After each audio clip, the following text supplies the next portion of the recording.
It's impossible to say how long people have been trying to find a way to communicate with their deceased loved ones. But about the mid-1800s, mediums began making big money, claiming that they were able to contact the dead.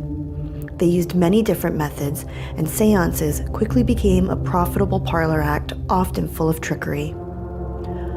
One method of trying to communicate with the dead that has persisted is the talking board, or Ouija board.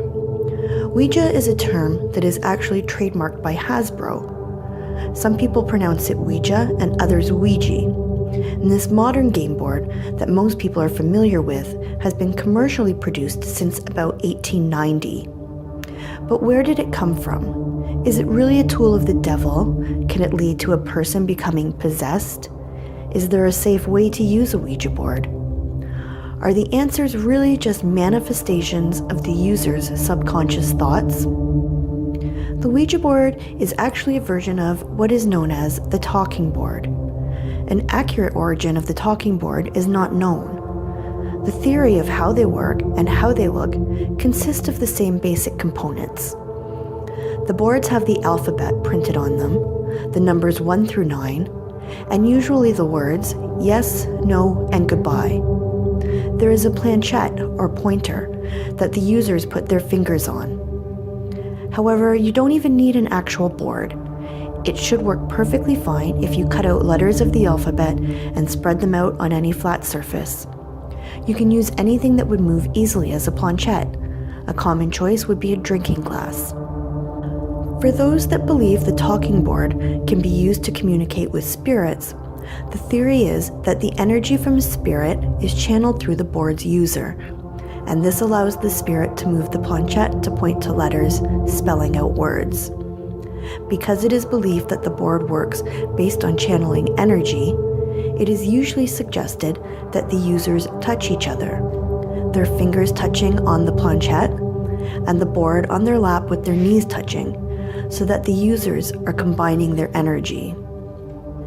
The users will sit and ask questions, and hope that a spirit is summoned to provide them with answers. Can you request a certain someone who is on the other side to answer? Or is it just the closest entity that replies? Most paranormal experts will warn you that you might inadvertently be inviting unwanted energies and beings into your home, or even into your body.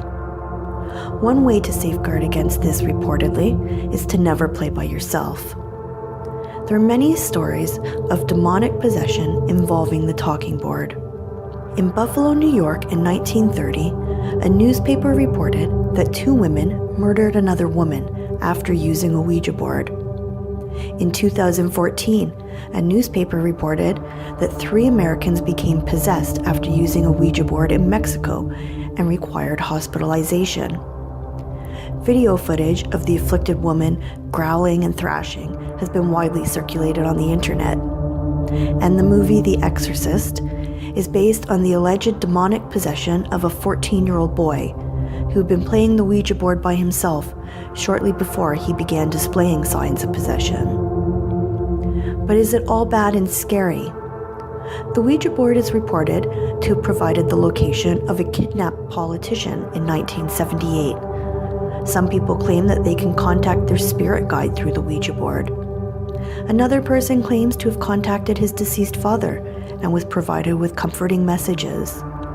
Or perhaps the talking board doesn't contact anything otherworldly. Of course, outright deception on the part of a user is always a possibility. Some scientists believe that the Ouija board appears to work because of the ideometer effect, which is basically the involuntary or unconscious movement of muscles.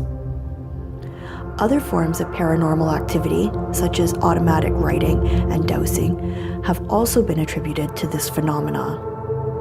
The person is going to insist that they aren't moving the planchette because they actually are not aware that they are doing it. Of course, there are simple ways to check if it's actually working. One could try and invoke an intelligent response. Have someone who is not touching the planchette ask questions that the users do not know the answers to. For example, there's the story of a non-participant asking a question, "Where is my sister buried?" The users were confused when the talking board spelled out the answer, wall.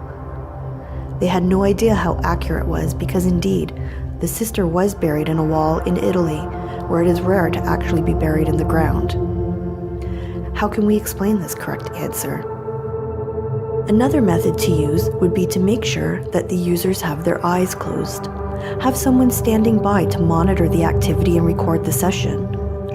Could the ideometer effect be responsible if the users had their eyes closed? What do you think? Is possession via a Ouija board possible? Can a talking board be used to communicate with the dead? I hope you'll share your thoughts and talking board stories with us. And if you enjoyed this video, please give it a like and don't forget to subscribe to our channel. And thanks for watching.